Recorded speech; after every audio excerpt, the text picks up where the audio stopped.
नमस्कार, आप देख रहे हैं हार्ट टॉक भारत। मैं हूं दिवाकर देखुन से। पांचवें चरण का मतदान खत्म होने के ठीक आधे घंटे पहले मैं आपसे बात कर रहा हूं। खबर ये कि बहुत अच्छा मतदान हुआ, प्रचंड भीषण गर्मी के बावजूद।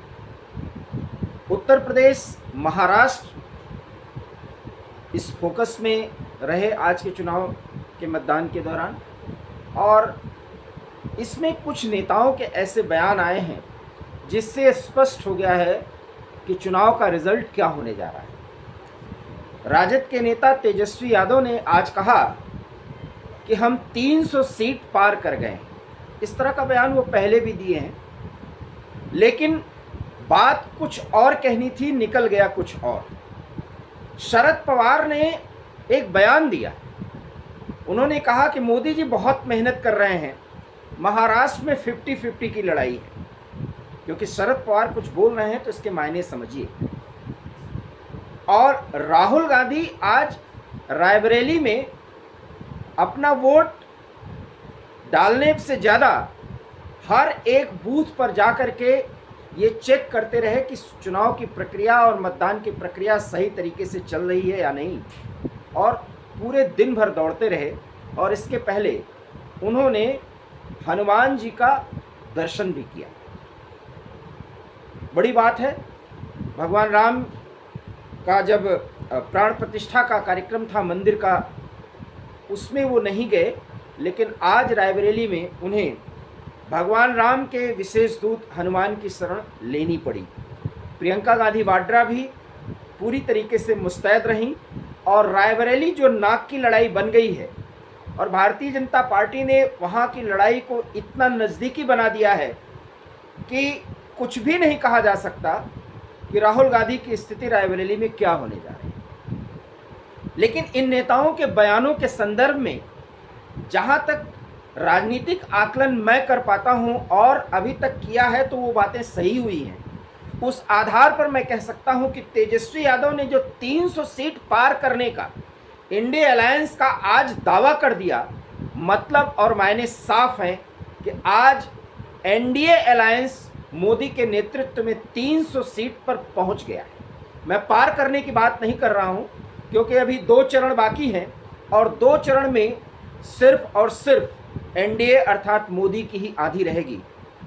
मामला और मतलब साफ है कि जिस संदर्भ में मैं बराबर बात करता रहा हूं और उसके पीछे आधार देता रहा हूं कि इंडिया अलायंस का कोई नेता आज तक ये बता ही नहीं पाया कि वास्तव में उसकी सम्मिलित जो शक्ति है, उसका जीत का जो आकलन है, उसका आधार क्या है, उसके पीछे का तर्क क्या है, और कौन उस सीट को जो मिलने जा रही है उसका अगुवाई कौन करेगा, ये कोई नहीं बता पा रहा। सवाल ये है कि ऐसे उलझ धप में बता देना कि 300 सीट पा गई है इंडिया गठबंधन, तो मतलब और मायने साफ समझिए कि आज तेजस्वी यादव को कम से कम पता चल चुका है कि बाजी हाथ से निकल चुकी है।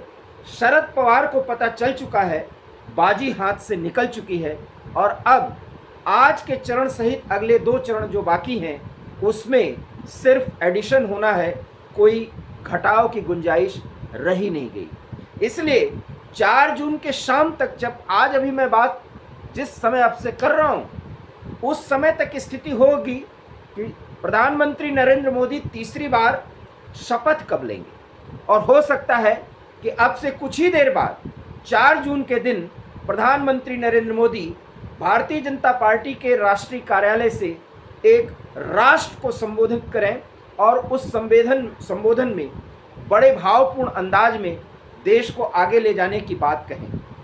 अगर बात इसी पर है तो उसके पीछे के तर्कों पर हमें जरूर जाना चाहिए। इधर प्रधानमंत्री नरेंद्र मोदी ने मीडिया से बहुत ज़्यादा तारुफ रखा, उनसे इंटरेक्ट किया, और समय समय पर अपनी नीतियों के बारे में और अगले 5 साल की नीतियों के बारे में उन्होंने कहा। मैंने लगभग सबको सुना और बहुत फौरी तौर पर सुना, लेकिन मुझे एनडीटीवी के साथ जब पुगलिया के साथ उन्होंने बातचीत की तो एक मुद्दे पर उन्होंने जो बयान दिया, मतलब समझिए कि इस देश के लोकतंत्र में 70 साल के बाद, हमने तो जवाहरलाल नेहरू का कार्यकाल देखा नहीं, इंदिरा गांधी के कार्यकाल से हमने राजनीति को समझना शुरू किया। लेकिन मैं मानता हूं कि इंदिरा गांधी भी एक आयरन लेडी थी और देश के बारे में जो सोच उनकी थी और देश प्रेम जो था, इसके कारण वो अजेय थी। हालांकि चुनाव वो भी हारी, लेकिन प्रधानमंत्री नरेंद्र मोदी तो अभी तक कोई चुनाव हारे ही नहीं। ये और बातें हैं कि क्या कारण है, उसके पीछे वीडियो बड़ा लंबा हो जाएगा। लेकिन एक सवाल के जवाब में उन्होंने बोला कि भारत में अगले 5 साल के भीतर सिंगापुर के बराबर की एक स्थिति बनने जा रही है भारत की। अब आप सोच रहे होंगे सिंगापुर तो एक बहुत छोटा सा द्वीप है। सवाल ये था कि भारत अपने संसाधनों और अपने देश के रक्षा करने के संदर्भ में एक एक स्थान का जो महत्व समझता है, उस पर मोदी ने कहा कि इस देश में 1300 द्वीप हैं, आइलैंड जिसे आप कह सकते हैं। अक्सर आप गर्मियों की छुट्टियों में अगर आप अच्छा पैसा रखते हैं और घूमना जाना चाहते हैं, तो आप मालदीव्स जाना चाहते हैं या दुनिया के किसी ऐसे आइलैंड पर जाना चाहते हैं जहां आपको अच्छा सुकून मिले। और प्रधानमंत्री नरेंद्र मोदी ने कहा कि इस देश में 1300 आइलैंड के बारे में भारत की वर्तमान सरकार अर्थात मोदी सरकार ने पूरे के पूरे रिसर्च ले लिए हैं। उस पर तैयारी ये हो रही है कि उन आइलैंड्स को किस तरीके से विकसित किया जाए। आप देखिए, मालदीव के राष्ट्रपति ने चीन परस्ती दिखा करके बदमाशी करने की कोशिश की और उसके बाद एक दौरा प्रधानमंत्री नरेंद्र मोदी का रहा और मालदीव पर्यटक जो भारत के जाते थे वो जा करके हमारे आइलैंड्स पर जाना शुरू कर दी। अब आप समझिए कि उन आइलैंड्स का निर्धारण करना और सिंगापुर में जो सुविधाएं मिलती हैं उन सुविधाओं को देने की बात करना, चुनाव के पहले क्या विपक्ष के किसी नेता के पास भारत के इस सेक्टर पर अर्थात पर्यटन के सेक्टर पर क्या कुछ किया जाना है, किसी ने ऐसी बात की? ये बात ही नहीं, बात ये बताई गई कि उन 1300 आइलैंड्स की जो सूची है उस पर हम करने क्या जा रहे हैं।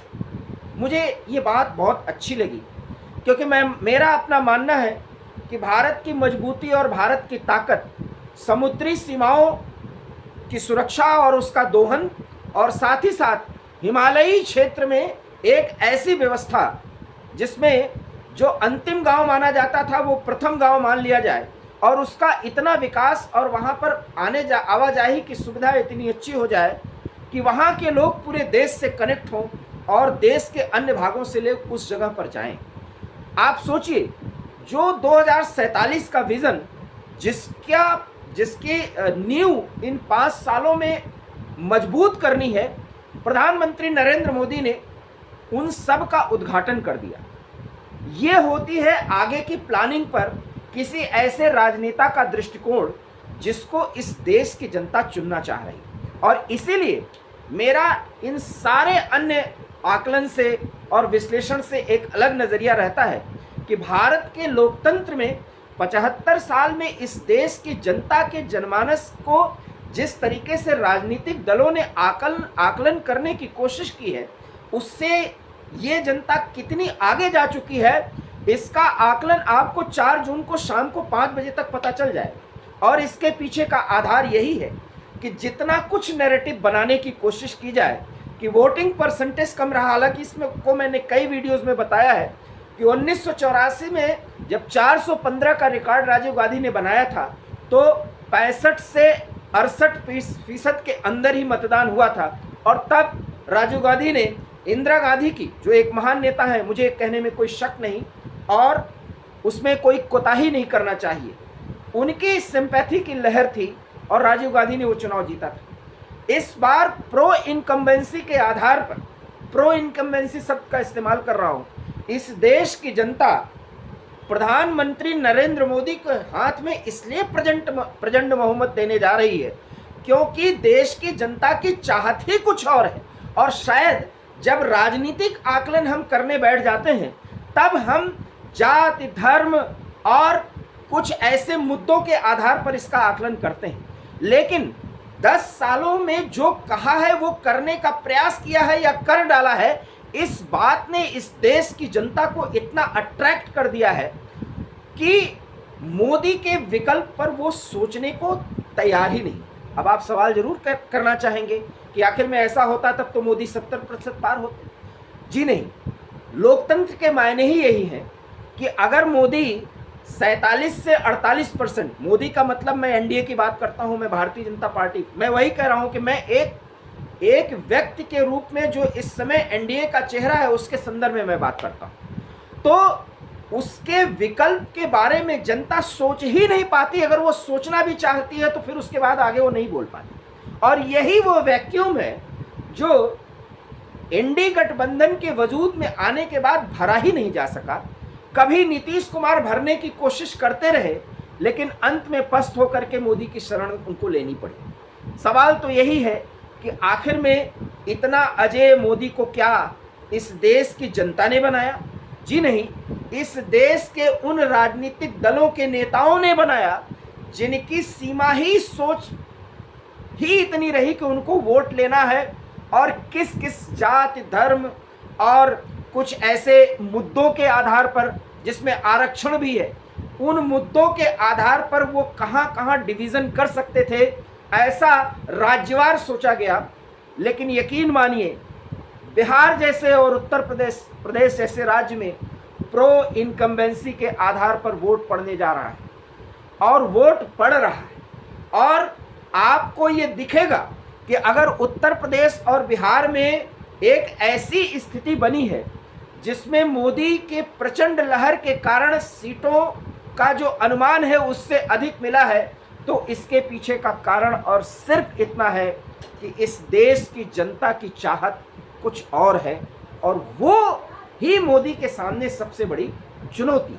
और उस चुनौती को पार पाने के लिए मोदी को 4 जून के बाद वो मेहनत करनी होगी। वो अपेक्षाएं अगर पूरी नहीं होंगी तो प्रो इनकम्बेंसी में कोई बट्टा लग सकता है, लेकिन 4 जून के चुनाव तक तो विपक्ष कोई एक ऐसी स्थिति ही नहीं बना पाया जिसमें वो दिखा सकता हो कि वो मोदी का विकल्प बन सकता है। और यही वो कारण है जिसमें मैं फिर कह रहा हूं, जो 4 जून 400 पार का नारा है वो एनडीए का नारा है, और उस नारे के नज़दीक मोदी इस कदर आगे बढ़ चुके हैं, इतना नज़दीक जा चुके हैं, जो हर एक सीट पर अपनी पूरी जान लगा करके मेहनत करना वो अपना परम कर्तव्य समझ रहे हैं, क्योंकि इस बार वो रिकॉर्ड बनाने जा रहे हैं। 353 सीट के साथ 2019 से मोदी ने 2024 तक इस देश पर शासन किया और उसमें 47 सीटों की बढ़ोतरी, मैं फिर कह रहा हूं, बात एनडीए के संदर्भ में मैं कर रहा हूं। 47 सीटों की बढ़ोतरी में जिस तरीके से दक्षिण और मध्य भारत में नरेंद्र मोदी ने स्थिति बनाई है, अब 4 जून को रिजल्ट ये बताएंगे कि वो बिल्कुल उसके नज़दीक है। इसलिए ये आकलन या अनुमान या ज्योतिषीय विश्लेषण के आधार पर 320 से लेकर के 290 से लेकर के और 370 तक की लोग जो बात कर रहे हैं, वो शायद इस देश की जनमानस की वास्तविक पकड़ ही नहीं कर पा रहे हैं, या पकड़ करते हुए भी वो उससे अनजाना बताना दिखाना चाहते हैं, क्योंकि वो ये बताना चाहते हैं कि हमने तो यही कहा था कि 4 जून को ये स्थिति होगी। वो तमाम मुद्दे जब अक्सर कुछ सुधी विश्लेषकों के और वरिष्ठ लोगों से बात की जाती है तो ये कहते हैं कि इस देश में महंगाई मुद्दा है, इस देश में बेरोजगारी मुद्दा है, लेकिन कम से कम 1984 के चुनाव से आज तक मैंने बहुत गहन तरीके से इसका अध्ययन किया, और कुछ वर्षों तक 25 सालों से तक तो मैं एक जर्नलिस्ट के नाते मैंने चुनाव की कवरेज की है, बताया है, दिखाया भी है। मेरा अपना मानना है कि बेरोजगारी और इस महंगाई के मुद्दे पर केंद्र में कोई सरकार न बनी है न गिरी। भ्रष्टाचार के साथ साथ एक गुड गवर्नेंस की झलक, मैं बार बार कह रहा हूं झलक, एक गुड गवर्नेंस 100% नहीं, क्योंकि भ्रष्टाचार और गुड गवर्नेंस के साथ अगर कोई एक सशक्त नेता इस देश में सामने आता है, जैसा इंदिरा गांधी के समय में था, अगर वो झलक दिखती है तो इस देश का जनमानस वहाँ पर मतदान करने के पहले ये सोच लेता है कि देश को सुरक्षित हाथ में रखना है। और इसलिए मैं कह रहा हूँ कि 4 जून को ऐतिहासिक रिजल्ट आने जा रहा है और जो ये 5वां चरण है, इसके पूरा होने के बाद जैसा कि तेजस्वी यादव के मुंह से निकल गया, अब आप सोच रहे होंगे कि मैं एक ही बात को पकड़ के बोल रहा हूं, जिस बात का कोई आधार ही न हो, आखिर में तेजस्वी यादव क्यों नहीं बता पाए कि वो 300 सीट आज पार कर गए। अपने बिहार में वो कितनी सीट राष्ट्रीय जनतांत्रिक गठबंधन का ला पा रहे हैं वो नहीं बता पा रहे, लेकिन 300 सीट पार कर गए। मतलब और मायने समझिए, आकलन विपक्षियों का भी है। उन्होंने अनुमान लगा लिया है कि प्रधानमंत्री नरेंद्र मोदी के नेतृत्व में एनडीए की स्थिति आज कहां पहुंच गई। और 5वें चरण में तो मैं आपसे कह सकता हूं कि एनडीए 300 के नज़दीक पहुंच चुका है। अब आगे के 2 चरण में सिर्फ एडिशन ही एडिशन होना है। लेकिन अंततः मैं ये आपसे ये जरूर कहूँगा कि जब शपथ ग्रहण के बाद संसद में पहला सत्र होगा, उसमें 400 सांसदों का सहयोग मोदी के साथ होगा। और कैसे कैसे होगा हम आपको चरणबद्ध तरीके से जरूर समय समय पर संकेत करते जाएंगे, बताते जाएंगे। 5वें चरण के सूरत हाल में ये मैंने आपको बताया कि आज राहुल गांधी जैसे भावी प्रधानमंत्री को रायबरेली के बूथ बूथ पर घूमना पड़ा। अक्सर इसके पहले न तो प्रियंका करती थी न सोनिया करती थी, लेकिन आज प्रियंका को भी सड़कों पर और बूथ पर उतरना पड़ा, राहुल को भी बूथ बूथ जाना पड़ा और भगवान राम के शरणागत रहे हनुमान जी का दर्शन करना ही पड़ा। और चेहरे पर जो उनका बॉडी लैंग्वेज था, वहाँ पर गंभीरता और एक सोच, एक चिंता साफ देखी जा सकती थी। मतलब रायबरेली में भी राहुल गांधी को बहुत अच्छे तरीके से घेर लिया गया है। 4 जून को आपको पता ही चल जाएगा। इतना ज़रूर है कि वायनाड राहुल गांधी स्पष्ट तौर पर जीतने जा रहे हैं, वहाँ कोई सीट फंसी नहीं है। लेकिन रायबरेली का चुनाव एक ऐतिहासिक चुनाव परिणाम दे सकता है, ये मैं शुरू से लेकर के आज तक कह रहा हूँ। और उसके पीछे का भी कारण है कि पूर्वांचल की जनता बहुत समझदार है और भावनाओं के आधार पर जिस तरीके से सोनिया गांधी ने भावनाओं को भुनाने की कोशिश की है और राहुल गांधी को रायबरेली की जनता को सपोर्ट किया है, रायबरेली की जनता के मन में भी कई सवाल उठे हैं और उन सवालों का जवाब शायद पूरी तरीके से राहुल गांधी नहीं दे पाए। 4 जून को आपको पता ही चल जाएगा। लेकिन इतना जान लीजिए कि तेजस्वी यादव ने आज इंडी गठबंधन को 300 पार कराया है। उनके मुंह से बात कुछ और निकलनी थी, निकल कुछ और गया है।